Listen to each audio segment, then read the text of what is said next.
बिस्मिल्लाहिर्रहमानिर्रहीम, अस्सलाम वालेकुम। आप देख रहे हैं स्पोर्ट्स लीग पीएसएल स्पेशल और मैं हूं हमजा शफीक। तो यहाँ पाकिस्तान सुपर लीग सीजन 10 के 22 मैचेस कंप्लीट हो गए हैं। कल रात कदाफी स्टेडियम लाहौर में इस्लामाबाद यूनाइटेड वर्सेस पेशावर ज़ल्मी, और इस्लामाबाद यूनाइटेड को कहीं ना कहीं नजर सी लग गई है। हमने देखा कि 2 मैचेस लाहौर में खेले, 2 मैचेस मुसलसल हार गई इस्लामाबाद यूनाइटेड। कप्तान शादाब खान भी थोड़े से क्लूलेस नजर आ रहे हैं, उन्होंने भी इस तरह के खास स्टेटमेंट नहीं दिया। कॉम्बिनेशन के हवाले से बात की गई है, लेकिन पेशावर ज़ल्मी ने बाउंस बैक अच्छा किया है। कल हमने देखा कि बाबर आजम ने अगेन 53 रन की इनिंग्स खेली है। ऑल्दो उन्होंने इंजमामुल हक बता रहे थे कि उनकी अपनी मर्जी है, उन्होंने 1 डाउन आने का फैसला किया, लेकिन बात यह कि सिर्फ 2 बॉल खेलने में कामयाब हुए मिच ओवन और 6 रन बनाकर वो चलते बने। तो पहले ही ओवर में बाबर आजम आगे, अगेन स्लॉट तो ऑल्दो कंसीडर नहीं किया जाएगा ओपनिंग का, लेकिन ओवर्स वहीं से शुरू हुए। एक पहले ओवर से लेके 70वें ओवर तक जो है बाबर आजम क्रीज पर मौजूद रहे और 53 रन की इनिंग्स खेली, 49 बॉल, 4 चौके, 1 छक्का और इनिंग्स बिल्ड की।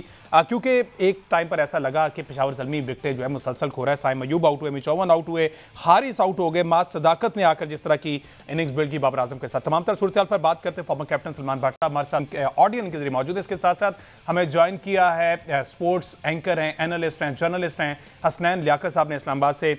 अस्सलाम वालेकुम जी, welcome to both of you.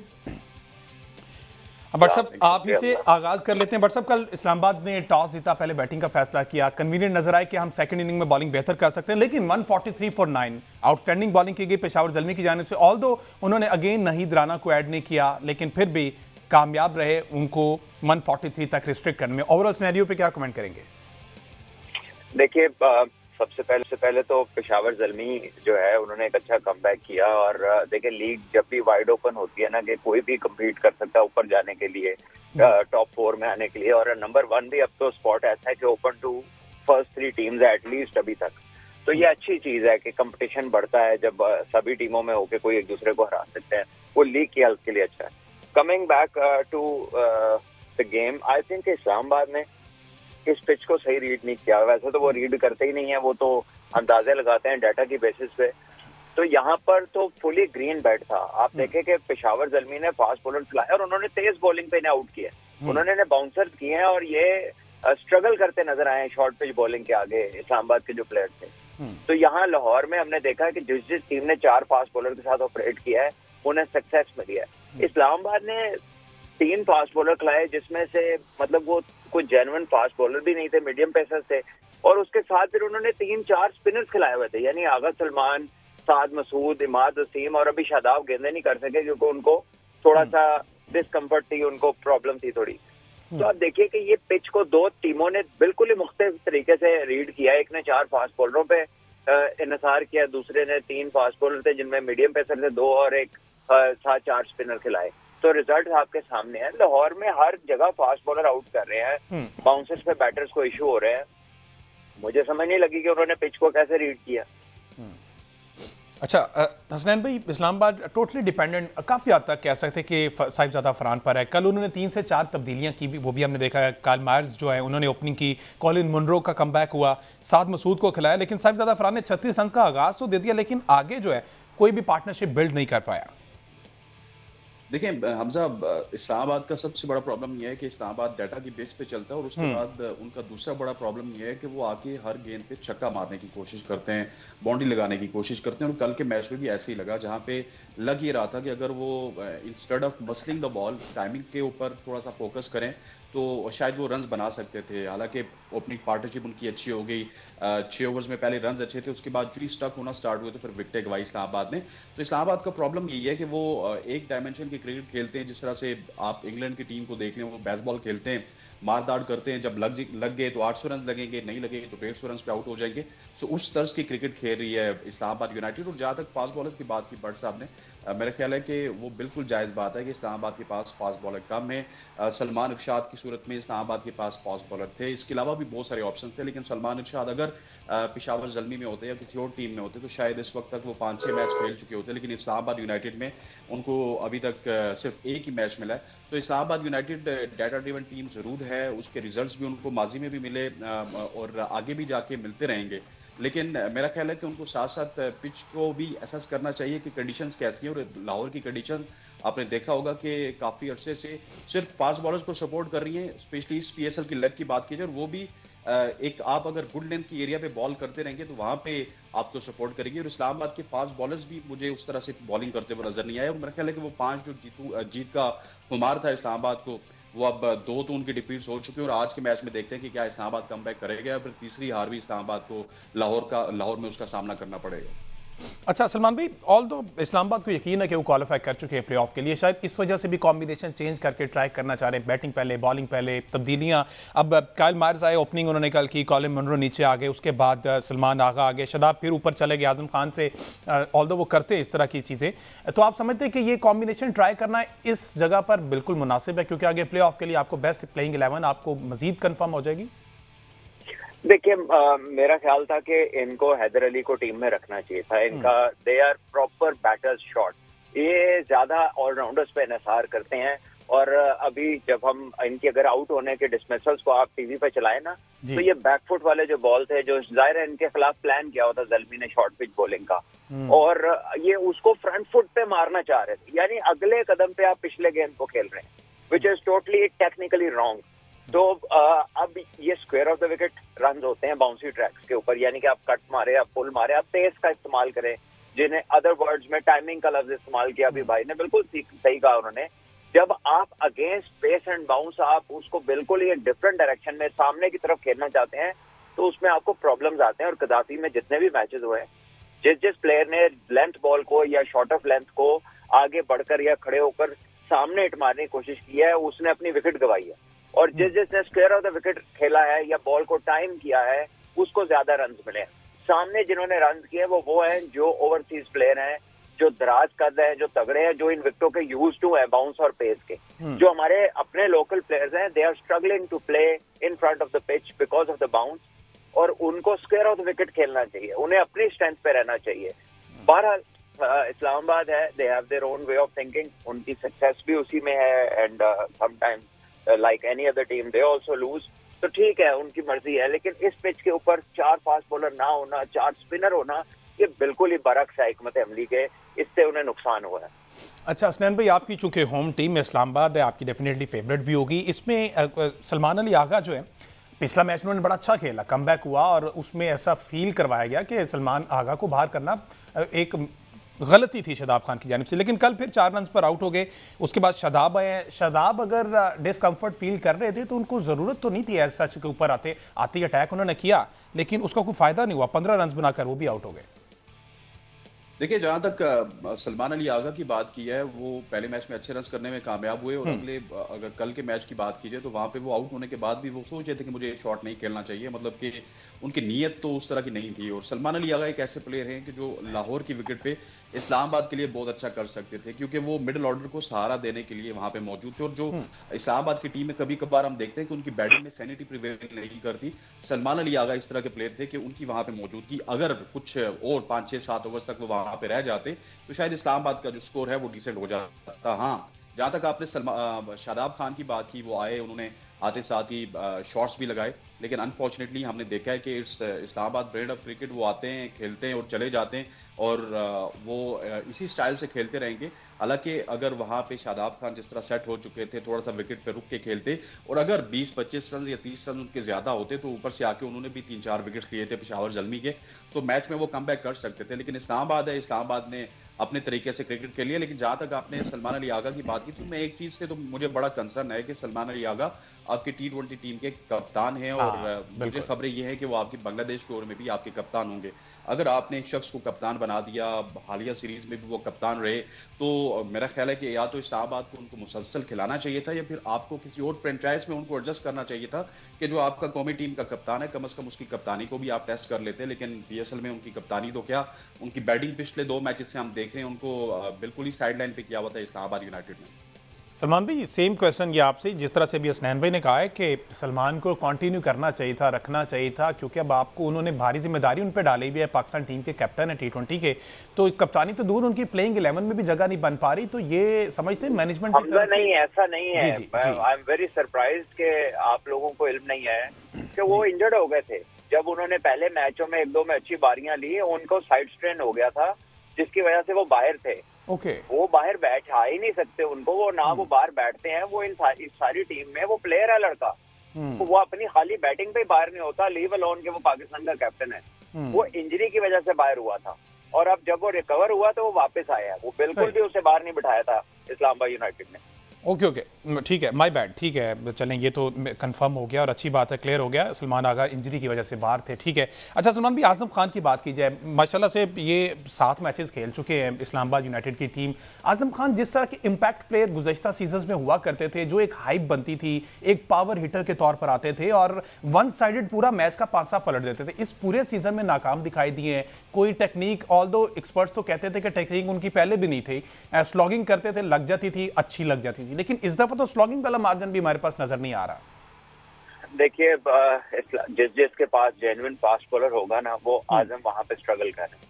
अगर आप उन आउट होने के तरीके देखें, अगेंस्ट फास्ट बॉलिंग है, उन्हें अच्छा तेज आगे हो तो वो लेट हो जाते हैं, उन्हें बाउंसर हो तो वो आप स्ट्रगल करते देख रहे हैं। अब कल भी उनको आते साथ लजारी जोसेफ ने बाउंसर की, ठीक है, तो वो स्ट्रगल कर रहे हैं अगेंस्ट गुड फास्ट बॉलिंग। वो जैसे ही आते हैं टीम स्पिनर उठा के फास्ट बॉलर को लगा देती है और वो आउट हो जाते हैं। सो ही हैज गॉट, वो बिल्कुल भी कंफर्टेबल नहीं है। अच्छा, इनको जब हसनैन भाई कहा जाता था ना वेट कम करने का, तो उन्होंने, वो कहते थे मेरी स्ट्रेंथ ही ये है, अगर मैं वेट लूज कर दूंगा तो जो मेरी पावर हिटिंग है वो बड़ी डिस्टर्ब होती है। अब ऐसा लगता है दिखने में, स्क्रीन पे तो लगता है कि इन्होंने मजीद गेन कर लिया वेट, लेकिन वेट तो गेन किया है तो वो पावर मेरा ख्याल कहीं खत्म हो गई। और अंदर की खबरें ये आती हैं कि इनको पिज्जा बहुत पसंद है, ये लेट नाइट पिज्जा बहुत खाते हैं। देखिए, दैट इज वेरी अनफॉर्चुनेट कि वो, मेरा ख्याल है कि वेट की जब हम बात करते हैं तो वो शायद अपने क्रिकेट के साथ सीरियस नहीं है। बट साहब ने बहुत ही खूबसूरती के साथ आपको इलेबोरेट किया कि किस तरह आके अलजारी जोसेफ ने उनको बाउंसर करवाया। लेकिन मैं याद करवाना चाहता हूँ कि जो ही लाहौर के खिलाफ भी आजम खान मैदान में उतरे थे तो उन्होंने हारिस रऊफ, जो उनका सबसे एक्सप्रेस पेस बॉलर था, उसको उन्होंने इंट्रोड्यूस करवाया और वो आजम खान को लेग बिफोर आउट कर गए। सो आजम खान स्ट्रगल कर रहे हैं। आजम खान की स्ट्रगल के पीछे आई थिंक आजम खान का अपना ज्यादा कसूर है कि उनके पास पीएसएल के बाद पूरा साल होता है, एक वो कैरेबियन लीग खेलते हैं या इक्का दुक्का कोई और लीग हमें वो गल्फ में खेलते हुए नजर आते हैं, तो उनको अपनी फिटनेस के ऊपर काम करना चाहिए। लेकिन अनफॉर्चुनेटली वो जिस तरह पाकिस्तान सुपर लीग में उनके छक्के लगना स्टार्ट हो गए थे तो वो सोच रहे थे कि मेरी जो फिटनेस है वो मसला नहीं आएगी मेरी पावर हिटिंग के दरमियान। लेकिन आजम खान मुझे इस सीजन में कंप्लीट फेलियर नजर आ रहे हैं और अगर इसी तरह से रहा तो फिर आजम खान के लिए पाकिस्तान सुपर लीग के दरवाजे भी आइंदा बंद हो सकते हैं, क्योंकि इस सीजन में भी आप देखिए पहली दफा हुआ कि एक मैच में उनको ड्रॉप किया गया और गोस्ट कीपिंग करवाई गई। सो ये इसी वजह से था कि आजम खान का बल्ला नहीं चल रहा। अच्छा स्टैन भी, साद मसूद का क्या बैकग्राउंड है, थोड़ी सी मेरे नॉलेज के लिए बता दीजिएगा। मतलब कि एक प्रॉपर डोमेस्टिक स्ट्रक्चर से ऊपर तक आए हैं और कल उन दोबारा से एक आधा मैच पहले भी ये खेले वैसे। देखिए, साद का ये भट्ट साहब आपको बेहतर बता सकते हैं कि T20 कंपटीशन में हमने रावलपिंडी में साद को देखा था। इन्होंने बैकएंड पे आके बहुत अच्छी बैटिंग भी की थी और उसके साथ साथ बॉलिंग भी अच्छी करवाते थे। लेकिन इस्लामाबाद यूनाइटेड का, मुझे इस्लामाबाद यूनाइटेड से गिला रहता है, चाहे वो मुबस्सिर खान हो या फिर कोई और स्पिनर हो जो इस्लामाबाद यूनाइटेड में आता है। इस्लामाबाद यूनाइटेड अपने इस तरह के नौजवान स्पिनर्स को यूटिलाइज नहीं करती है। कल भी जिस स्टेज के ऊपर साद मसूद को ओवर दिया गया वो बड़ा अजीबोगरीब सा स्टेज था। वहां पे आके या तो उन्होंने मार खानी थी और मार उन्होंने अच्छी खासी खाई, और इसी तरह से पिछले मैच में भी उनको जब ओवर दिया गया या फिर बैटिंग के लिए भेजा गया तो अनफॉर्चुनेटली वो उस तरह का मतलब परफॉर्मेंस वाला जगह नहीं होती है। आप अगर साद मसूद की बैटिंग का देखिए, बैटिंग में तो वो जल्दी कर गए लेकिन बॉलिंग में उस जगह पे उनका ओवर नहीं बनता था जहां पे इस्लामाबाद यूनाइटेड ने उनको ओवर दिया। सो इस्लामाबाद यूनाइटेड काफी अरसे से मुबस्सिर हो गए, साद मसूद हो गए, शहजाद हो गए, इस तरह के जो प्लेयर्स हैं इमर्जिंग कैटेगरी के, उनको लाते हैं लेकिन उनको उस तरह से प्रॉपर मौका नहीं देते। हालांकि आपको यहाँ पे क्रेडिट देना होगा पेशावर जल्मी को। अली रजा को पहले 3-4 मैचेस में 40+ रन भी लगे लेकिन उन्होंने अली रजा को कंटिन्यू किया और उसी अली रजा ने 5 पर भी लिए। सो यंग टैलेंट को कहीं ना कहीं पे आपको कंटिन्यू करना होता है, तब जाके वो आपको रिजल्ट देता है। इस्लामाबाद यूनाइटेड को भी यंग टैलेंट को कंटिन्यू करना होगा। साद मसूद के हवाले से कोई लंबी चौड़ी हमने इनको इतना ज्यादा T20 कंपटीशन के अलावा या फर्स्ट क्लास में अभी उसके बाद ये इंट्रोड्यूस हुए हैं, लेकिन इससे पहले इनका इतना नाम नहीं था। अगर भट्ट साहब को शायद उन्होंने इनके ऊपर कमेंट भी किया, वो ज्यादा बेहतर समझ सकते हैं कि इन्होंने कितनी क्रिकेट खेली है। सलमान भी साद मसूद पे एक छोटा सा कमेंट कर दीजिएगा। जी, साद मसूद T20 कंपटीशन से ही आए हैं, कोई इनके पीछे बहुत ज्यादा रिकॉर्ड नहीं है डोमेस्टिक क्रिकेट का, ना ये ज्यादा फर्स्ट क्लास के लिए। मेरा इसमें बड़ा एक स्ट्रांगली ओपिनियन है, मेरा ख्याल है कि ये इमर्जिंग कैटेगरी जो है ना, they should only play if they are good enough to play. देखिए, अली रजा और उबैद शाह जो है ना, वो they are good enough to play.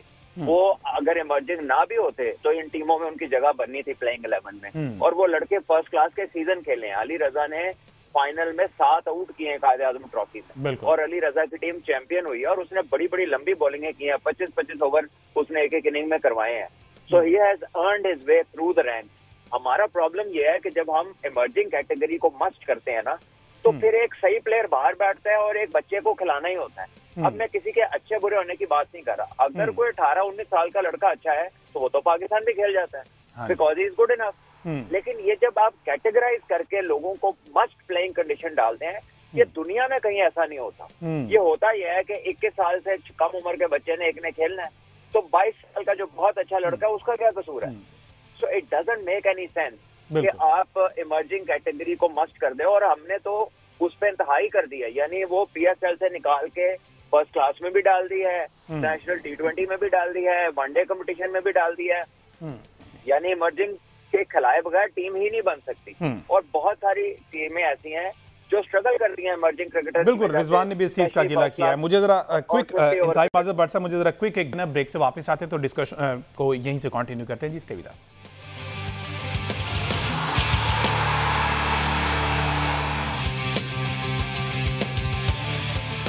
Welcome back जी। बात हो रही पाकिस्तान सुपर लीग सीजन 10 की। कल 22वां match Islamabad United versus Peshawar Zalmi खेला गया। उनकी बैटिंग और बॉलिंग पर हम बात कर रहे थे। अच्छा सलमान भी, ब्रेक पे जाने से पहले अली रजा की बात हो रही थी। एक तो ये कंफर्म कर दीजिएगा कि अली रजा को लगता है ऐसा कि रेस्ट करवाया गया या फिर कोई मामूली निगल हो सकता है?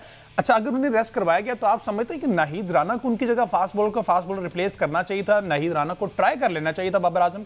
कल अली हजारी जोसेफ के साथ मोहम्मद अली को वापस लाए, अहमद दानियाल भी। हाँ जी, अली रजा, अगर डॉक्टर ने भी रेस्ट का कहा क्योंकि मुसलसल मैचेस खेल रहे थे, गर्मी भी शदीद है, तो उनकी जगह नाहिद राना को ट्राई कर लेना चाहिए था। ठीक है, अहमद दानियाल को लाए, उन्होंने अच्छा परफॉर्म किया, रन थोड़े दिए, विकेट भी हासिल की। अब नाहिद राना को स्पेशल बुलाया गया है। देखें हमजा, ये नाहिद राना को तो वो इस वजह से भी रिप्लेस नहीं कर सकते नाहिद राना उनको, क्योंकि डिफरेंट है ना। आप अली रजा को इमर्जिंग कैटेगरी में लेके आए थे, नाहिद राना आपकी फॉरेन कैटेगरी में। नाहिद राना तो तभी आपको किसी की रिप्लेसमेंट करते हुए नजर आएंगे, या तो आप लुक वुड को बैठा देंगे या फिर अलजारी जोसेफ को बैठा देंगे, तो वहां पे आपको नाहिद राना देखने को मिलेंगे। और मेरा ख्याल है कि लाहौर की कंडीशंस में नाहिद राना जैसे बॉलर्स होते हैं पेशावर के पास, तो वो और ज्यादा इंपैक्ट क्रिएट कर सकते थे। और आई डोंट नो कि 2 मैचेस से नाहिद राना को अभी तक वो नहीं खिला रहे, लेकिन जहां तक अली रजा का ताल्लुक है तो अली रजा की रिप्लेसमेंट के ऊपर मास सदाकत जो आए थे उन्होंने भी बहुत अच्छा परफॉर्म किया। उनकी इनिंग्स कल के जो पेशावर ज़ल्मी की जीत है उसमें उनकी इनिंग्स एक इंपैक्टफुल इनिंग्स थी। अगर वो वहां पे उस इंपैक्ट के साथ क्रिकेट ना खेलते तो मेरा ख्याल है कि बाबर आजम को दूसरे एंड में काफी मुश्किलात होती और बाबर इतनी आसानी के साथ ये चेज ना कर पाते जो उन्होंने 7वें ओवर में कर ली थी। सलमान भी साथ है हमारे, टीम बताइएगा। अच्छा, वही टेक्निकली। अच्छा, असलन भी पहले कहा जाता था, आप बहुत सी बात भी एक्सपर्ट्स भी कहते थे कि मोहम्मद अली कंडीशनल बॉलर हैं, क्योंकि मुल्तान की तरफ से जब वो खेलते थे तो मुल्तान के अंदर उस ग्राउंड में बड़े अच्छे रिकॉर्ड थे, जैसे मुल्तान से बाहर निकले स्ट्रगल करते दिखाई दिए। तो कल अली ने बड़ी अच्छी बॉलिंग की, 4 ओवर्स के बाद 26 रन दिए और 3 खिलाड़ियों को आउट किया। तो वो जो उन पर टैग था कंडीशनल बॉलर का, वो कहीं ना कहीं मेहनत कर रहे हैं कि उसको रिमूव करें। देखिए, मोहम्मद अली को काफी लंबा अरसा हो गया फर्स्ट क्लास क्रिकेट खेलते हुए। अब तो वो पाकिस्तान को भी रिप्रेजेंट कर चुके हैं। पिछले सीजन में आपने बिल्कुल दुरुस्त कहा कि मुल्तान में वो अच्छे थे, मुल्तान से बाहर निकले तो वो अच्छे नहीं रहे, लेकिन मेरा ख्याल है कि he is a good enough bowler. लेकिन जिस तवक्कुआत के साथ पेशावर ज़ल्मी ने मोहम्मद अली को लिया था, आई थिंक सो कि वो तवक्कुआत पे मुझे ये लगता है, मेरी ओपिनियन है कि अली पूरा नहीं उतर रहे थे। क्योंकि मुझे एग्जैक्ट वर्डिंग याद है मोहम्मद अकरम की कि उन्होंने कहा था कि वी आर वेरी फॉर्चुनेट और हम खुशकिस्मत हैं कि हमें मोहम्मद अली जैसा बॉलर मिला और ये हमारे बॉलिंग अटैक को लीड करेगा। और वहीं पे उन्होंने सलमान इरशाद जैसे पेसर्स को, आमिर जमाल जैसे एक अच्छे ऑलराउंडर को लूज किया और वो दूसरी टीम्स में गए। सो ये मेरा ख्याल है कि पिक करते हुए उन्होंने थोड़ा सा इस तरह का स्ट्रगल किया। अगर मोहम्मद अली आज भी इनके साथ कोई इनका जोड़ी का बॉलर अच्छा हो, क्योंकि बॉलिंग भी पार्टनरशिप में होती है, एक तरफ से वो अच्छी बॉलिंग करे, दूसरे एंड से मोहम्मद अली सहारा दे सकते हैं। लेकिन आप अगर पूरा फोकस मोहम्मद अली पे करेंगे कि मोहम्मद अली आपका मेन स्ट्राइकर है, वो आके आपको विकेट्स भी लेके देगा, वो आपके रन्स भी रोकेगा, तो मेरा ये ख्याल है कि आज भी T20 क्रिकेट में शायद वो इतने रिलायबल नहीं है जितने दूसरे फॉर्मेट्स में होंगे। उनके साथ अगर एक अच्छा बॉलर होता है जिनके ऊपर पेशावर ज्यादा रिलाई करता है तो मोहम्मद अली भी अच्छा परफॉर्म करते पहले मैचेस में भी। और दूसरे एंड पे अहमद दानियाल, इसने मुसलसल लाहौर कलंदर के साथ ट्रैवल किया, लाहौर कलंदर के एक स्क्वाड में रहे हैं, लेकिन उस तरह से चांसेस नहीं मिले। 1-2 मैचेस मिले, परफॉर्म नहीं कर पाए, फिर बेंच कर दिया गया। अब इसमें तकरीबन 7वें मैच में आके गालिबन पेशावर ज़ल्मी ने या 7वें में अहमद दानियाल को जो है चांस दिया है। तो आप समझते हैं फर्दर भी आगे चांस मिलना चाहिए अहमद को, जिस तरह की बॉलिंग कल उन्होंने करवाई है?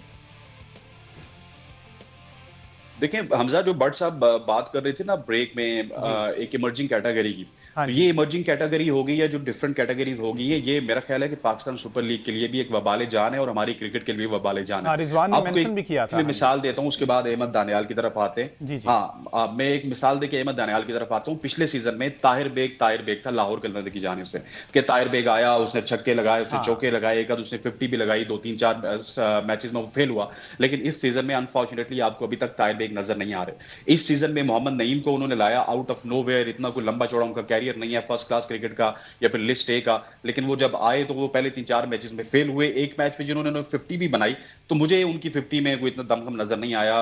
वो एक ही लेग साइड पे ज्यादातर खेल रहे थे। अगर ऑफ साइड की बात की जाए तो वहां पे उनकी शॉट्स उस तरह से नहीं लग रही थी, हालांकि उन्होंने मिड ऑफ के ऊपर कुछ शॉट्स जरूर खेले। सो ये हमारी पाकिस्तान सुपर लीग का अलमिया है कि हर टीम के साथ आप देख लेंगे। आप अगर अपने लाहौर में करीब जिस होटल में टीमें रुकी हुई हैं, निजी होटल में, जी। आप वहां पे जाएंगे तो हर टीम के पास 20-25 प्लेयर्स हैं। आप 20-25 प्लेयर्स उठा लेते हैं, उसमें अहमद दानियाल जैसे प्लेयर्स के साथ आप ज्यादती करते हैं। अहमद दानियाल एक गुड इनफ प्लेयर है, उसने काफी अरसा से आपका पीएसएल के भी मैचेस वो लाहौर कलंदर की जानिब से खेला और वो पाकिस्तान को भी रिप्रेजेंट कर चुका है और मेरा ख्याल है कि उनको पहले भी चांसेस देने चाहिए थे। अहमद दानियाल जिस तरह आप कह सकते हैं ना कि वो दिखने में शायद हार्दिक पांड्या या क्रिस जॉर्डन की तरह थोड़े से स्लो होते हैं, लेकिन आते हुए उनके पास पेस भी है और बड़ी अच्छी बॉलिंग करते हैं, अच्छी लेंथ के साथ बॉलिंग करते हैं और कल उन्होंने अपना इंपैक्ट भी शो किया। अगर इनको पहले ले आती पेशावर जल्मी, जो गलतियां उन्होंने मोहम्मद अली को लेके की हैं, उनके साथ अगर एक दो गुड इनफ बॉलर होते तो पेशावर जल्मी के पास मेरा ख्याल है कि इससे ज्यादा मार्जिन होते और खुल के वो खेल सकते। अभी तो मैच पे है कि उनको हर मैच जीतना और किसी तरह से प्ले ऑफ में क्वालिफाई करना है। और ये दोनों वैसे अली रजा भी और ये भी इमर्जिंग कैटेगरी में ना? नहीं, अहमद दानियाल तो अब इमर्जिंग कैटेगरी में अच्छा, नहीं सिल्वर है। में ऊपर चले गए, ठीक है। बेसिकली अली रजा है इमर्जिंग कैटेगरी में। अली रजा नहीं थे तो अली रजा को रिप्लेस किया था माह सदाकत ने। बिल्कुल ठीक है। अच्छा सलमान भी, ये अहमद दानियाल की बात हो रही है, लाहौर कलंदर्स के साथ वाबस्ता रहे और काफ़ी अरसे से हमने देखा कि लाहौर कलंदर के साथ थे, कुछ मैचेस खेलने को मिले लेकिन उस तरह से परफॉर्म नहीं कर पाए, ज़्यादातर बेंच किए रखा। अब पेशावर ने लिया, 7वें मैच में आकर उन्हें चांस दिया है। आप समझते हैं कि उन्होंने अच्छा इंपैक्ट क्रिएट किया है? पेशावर के पास ये ऑप्शन है कि इनको आगे 3 मैचेस में कंटिन्यू कर सकते हैं वो? मेरा ख्याल है उन्हें पहले से खिलाना चाहिए था, क्योंकि वो तो साथ बॉलिंग करते हैं, 145 प्लस बॉलिंग करते हैं, फिर साथ में बैटिंग बड़ी अच्छी करते हैं। चैंपियंस कप में फैसलाबाद में इन्होंने एक मैच में कुछ 70-80 रन की इनिंग खेली थी, बहुत आला।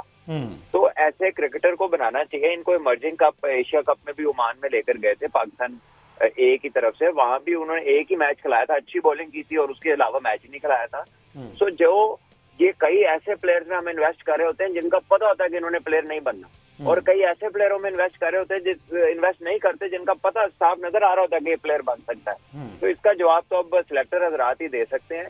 ये लड़का तो इस समेत देखे ना, साहिबजादा फरहान को किसी ने लिया ही नहीं था। बिल्कुल ऐसे ही। हालांकि इंटरनेशनल में जब वो गया है तो उसको तो उसके नंबर पे खिलाया ही नहीं, उसको तो खिलाया 5वें-6वें पे। यस।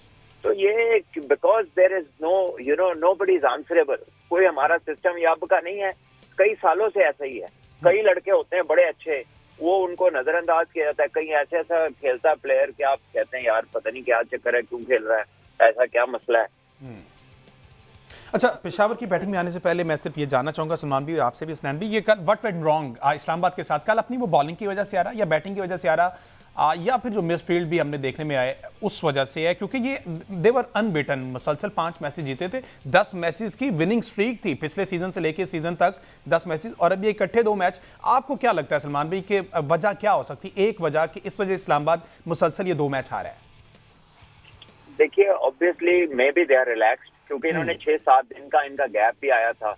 कभी कभार गैप अच्छे नहीं होते, you tend to think big कि यार सब कुछ तो सही हो रहा है, जीत रहे हैं, हर चीज चल रही है, तो that can sometimes be counter वो प्रोडक्टिव हो जाती है एक चीज के यार ये इजी हो गए लड़के। तो अभी फील्डिंग में जिस तरह के इनके लैप्स हुए, इतनी गंदी फील्डिंग की इन्होंने पिछले मैच में और कैचेस छोड़े and then there was no way back. और ये कल के मैच में भी उन्होंने देखे टीम ही गलत खिलाई है और खुद से वो फास्ट बॉलिंग के अगेंस्ट स्ट्रगल कर रहे हैं। मैं तो उनका वार्म अप देख के हैरान होता हूँ। वो लोग एक अंडर आर्म पे कोई बंदा फुल टॉस मार रहा होता है, लड़के आगे छक्के मार रहे होते हैं और सिवाय उसके दे हार्डली प्रैक्टिस एनीथिंग एल्स। जबकि क्रिकेट जो है वो बड़ी उससे बियॉन्ड है, और मैंने बड़ा कम ओवरसीज को देखा है कि वो ये करते हो। ये हमारे यहाँ ये ट्रेंड चल पड़ा है कि जो है ना बैटिंग से मतलब एक्चुअल बैटिंग को नजरअंदाज करके हम बहुत ज्यादा पावर हिटिंग को अपने ऊपर तारी कर लिया हमने।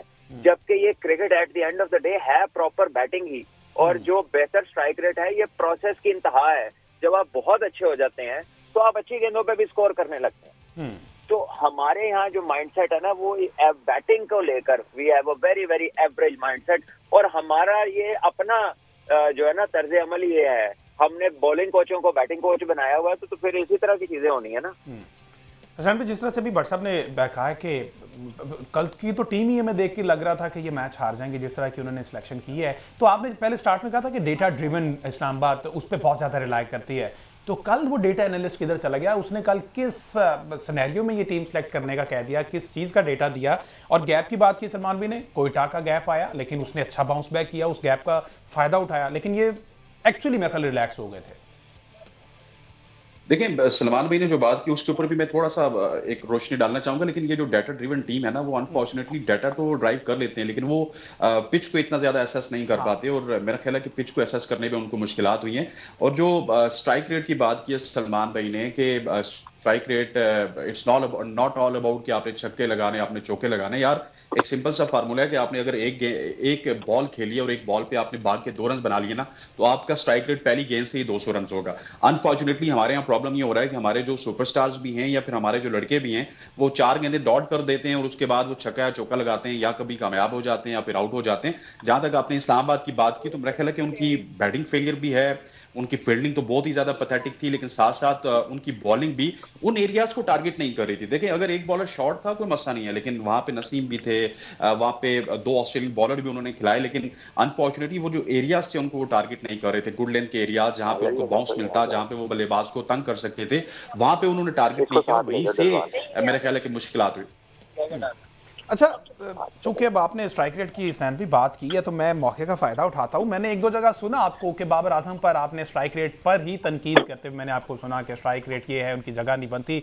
अब यही बात, अगर यही फॉर्मूला बाबर आजम पे अप्लाई किया जाए, कल अगर वो 49 में उन्होंने 53 किए हैं for team cause, for winning cause उन्होंने किया, उनके साथ टिकने वाला कोई नहीं था, तो उन्होंने टाइम लिया और उसको किया। अब स्ट्राइक रेट तो कल भी उनका 108 का है, 49 गेंदें, 53 रन, 1 छक्का है, 4 चौके। तो फिर इस तरह की सिचुएशन बाबर के लिए क्रिएट कर दी जाती है, जिसकी वजह से बाबर स्लो डाउन होता है, इनिंग्स बिल्ड करने की कोशिश करता है, लेकिन एट द एंड फिर तनकीद का निशाना भी बाबर को बनाया जाता है। देखिए हमजा, एक चीज देखिएगा, आप इस पीएसएल में भी देख लें कि जहां जहां पे पेशावर 190 प्लस स्कोर करने के लिए जा रहा था चेज, वहां पे बाबर नहीं चले। ठीक है, जहां पे 150 करना था, 140 करना था, वहां पे दोनों मैचेस में बाबर की 50 है। अनफॉर्चुनेटली मैं ये समझता हूं कि बाबर आजम जहां पे 160-70 रन होता है या फिर 160 से कम रन होते हैं, तो वो उनके लिए एक रेडीमेड सिचुएशन होती है। वहां पे आके वो अपने 100-125 के स्ट्राइक रेट के साथ क्रिकेट खेलते हैं और वहीं से मैच निकाल के ले जाते हैं। लेकिन कल उन्होंने एक बड़ा पन भी किया कि खुद उन्होंने अपने आप को सैक्रिफाई किया। जिस ओपनिंग पोजीशन की हम बात कर रहे थे कि उस ओपनिंग पोजीशन में शायद मोहम्मद हारिस को होना चाहिए था, चले हारिस को तो उन्होंने पीछे रखा, लेकिन मिचेल ओवन को ले आए, वो भी पहली गेंद पे छक्का लगा के आउट हो गए। लेकिन जहां तक स्ट्राइक रेट का मसला है, सब देखिए मॉडर्न डे क्रिकेट की बात है। आप अगर अभी देख लीजिए कि कल से पहले, आई डोंट नो, पेशावर थोड़ा सा ऊपर चला गया होगा, कि सबसे जो नीचे टीम थी वो पेशावर की और मुल्तान की थी। बिल्कुल ऐसे, अभी भी 5 कप्तान मोहम्मद रिजवान है, एग्जैक्टली, और पेशावर के कप्तान बाबर आजम है। तो मैं ये समझता हूं कि इनकी कैप्टनसी भी और उसी तरह से इनकी क्रिकेट भी थोड़ी सी आउटडेटेड है। सिर्फ वो जिस तरह नमीज हसन राजा साहब 2022 में कहते थे, that is a Pakistan way of cricket, जो 160 रन बनाते हैं उसको डिफेंड कर लेते हैं, या 160 रन को बिल्कुल 2 बंदे 152 जिस तरह इंडिया के खिलाफ चेस कर लिया था। अब थोड़ा सा मॉडर्न डे क्रिकेट चेंज हो चुकी है, और दुनिया ने क्या किया, वो जो भट्ट साहब बात कर रहे थे, दुनिया ने बहुत आसान फार्मूला किया कि बाबर और रिजवान का ये होता था कि ये जाते ही छक्के या चौके नहीं लगाते थे, ये जाके सिंगल डबल भी लगाते थे, और दूसरी टीम को देखते ही देखते वो पता चलता था यार कि इसकी भी 50 हो चुकी, दूसरे की भी 50 हो चुकी। दुनिया ने आपके छक्के चौके नहीं रोके, दुनिया ने आपके सिंगल डबल रोके, और सिंगल डबल जहां पे आपके रुके वहां पे आपके साथ उसके बाद प्रेशर बढ़ा, आप सही तरीके से चौके भी नहीं लगा पाए। तो स्ट्राइक रेट का जो फार्मूला है वो अभी भी वही प्रिवेल करता है। जब 180-90 रन होगा तो बाबर का स्ट्राइक रेट आपको डाउन नजर आएगा, और वो टीम को उसका खमियाजा भुगतना पड़ेगा। सलमान भाई, ये हसनैन भाई ना माशाल्लाह से इस्लामाबाद पिंडी में और अच्छे खासे एक्टिव जर्नलिस्ट हैं स्पोर्ट्स को लेके, तो ये जब भी बाबर पे तनकीद करते हैं, इनका ये मानना है कि तनकीद बराए इस्लाह है, हम बाबर को इस्लाह के तौर पर उनकी तनकीद करते हैं कि शायद। अब इन्होंने कहा कि आउटडेटेड क्रिकेट है, प्लस इन्होंने पहले ये कहा है कि 190 जब भी चेज करने जा रहे हैं बाबर वहां पर गिव अप कर देते हैं, लेकिन जब 140-50 होते हैं बाबर कर लेते हैं। विद ऑल ड्यू रिस्पेक्ट, ये सारी बातें हैं अंडरस्टैंडिंग बेस्ड, ठीक है। आप Babar can not be a Jayasuriya, Babar can not be a Finn Allen, Babar can not be a Luke Ronchi या मोनरो। वो है 10 में से 3 दफा स्कोर करने वाले लोग। यस, केन विलियमसन का रोल, विराट कोहली का अपनी टीम में रोल, बाबर का अपनी टीम में रोल, ये वो वाले प्लेयर है जिन्होंने 10 में से 7 दफा टीम को स्कोर करके देना है। इनके स्ट्राइक रेट्स बहुत हाई नहीं होते, ये खेलते हैं नॉर्मल क्रिकेट। आप देखें पाकिस्तान ने पिछले 5 साल में कितनी दफा T20 में 200 चेस किया, जरा निकालें कितनी दफा किया, और देखें उस किस बंदे ने 100 किया। वो 200 जब भी आपने चेस किया, चाहे साउथ अफ्रीका में किया है, चाहे इंग्लैंड के खिलाफ किया है, चाहे किसी और टीम के खिलाफ किया, उसमें बाबर की सेंचुरी नजर आएगी आपको। बट द पॉइंट इज कि बाबर को अपनी फिटनेस बेहतर करनी है, और बाबर, हम लोगों की एक्सपेक्टेशन गलत है। ये बाबर का डीएनए ही नहीं है जो हम उससे मांग रहे हैं। Babar can change his position, जैसे कल उसने 1 डाउन आ गया, बाबर अपनी जगह पे खेलता रहे, but we can not afford पहले 3 में 3 बंदे एक तरह के। असल बात यह है करने वाली, लेकिन बाबर जो है ना वो सईद अनवर नहीं बन सकता। Babar is a different character, उसके शॉट्स और हैं, उसकी गेम और है, और अगर हम उसे वो बनाएंगे ना तो वो बिल्कुल नहीं बनेगा जो है, यहाँ से भी चला जाएगा। So all he needs to do is get better in his fitness, ताकि ये भागे भी तेज, इसकी शॉट में स्ट्रेंथ और आए, क्योंकि इसने खेलनी प्रॉपर क्रिकेट है, इसकी स्ट्रेंथ प्रॉपर क्रिकेट है। और इससे हटके जैसे अब आपके पास साहिबजादा फरहान है, साइम अयूब है, फखर जमान है, आप मोहम्मद हारिस है, ये आपके एक्सप्लोसिव प्लेयर्स हैं। आप इनको टैक्टिकली इस्तेमाल करें पावर प्ले के अंदर, हॉट स्पॉट्स के अंदर, और बाबर अपनी जोन में क्रिकेट खेले। यू हैव टू आइडेंटिफाई कि कहाँ बाबर अप्लाई होता है, कहाँ बाबर अप्लाई नहीं होता। बाबर इज नॉट, वो कहते हैं ना वन साइज फिट्स ऑल, वो प्लेयर कोई भी नहीं होता। टीम में कॉम्बिनेशंस बनते हैं। हम तनकीद उसी पे कर रहे हैं जो सबसे ज्यादा स्कोर करता रहा है, जबकि उसके इर्द गिर्द मामलात एड्रेस होने वाले हैं। और अगर कहीं उसकी वजह से काम खराब होता है, वो इसलिए होता है कि आप 2-3 प्लेयर ही एक जैसे भेज देते रहे कि वो सारे ही एक तरह के खेलते हैं। क्योंकि केन विलियमसन भी तो खेलता है, मुझे बताएं कितना स्ट्राइक रेट है उसका, कितने छक्के मारता है। वो हो गया, जो रूट हो गया, स्मिथ हो गया, विराट कोहली हो गया, ये कितने छक्के मारते हैं, कितनी दफा 250-200 के स्ट्राइक रेट से खेलते हैं। इनके रोल फर्क है, बिल्कुल वो इस कैटेगरी का प्लेयर है। बिल्कुल सही है, बिल्कुल सही है। टाइम मेरे पास कम है, फर्दर भी नेक्स्ट शो में मजीद हसनैन भाई को लेंगे और इस पर फर्दर भी बात करेंगे। बहुत शुक्रिया, हसनैन लियाकत साहब हमारे साथ मौजूद थे, और सलमान भट्ट साहब ने हमें ज्वाइन किया था, आपका भी शुक्रिया। तो जनाब, match number 23 Islamabad United again versus Quetta Gladiators, आज रात 8 बजे कदाफी स्टेडियम में। इसका जो भी रिजल्ट आता है उस पर कल के शो में बात करेंगे। मुझे दीजिए इजाजत, अल्लाह हाफिज़।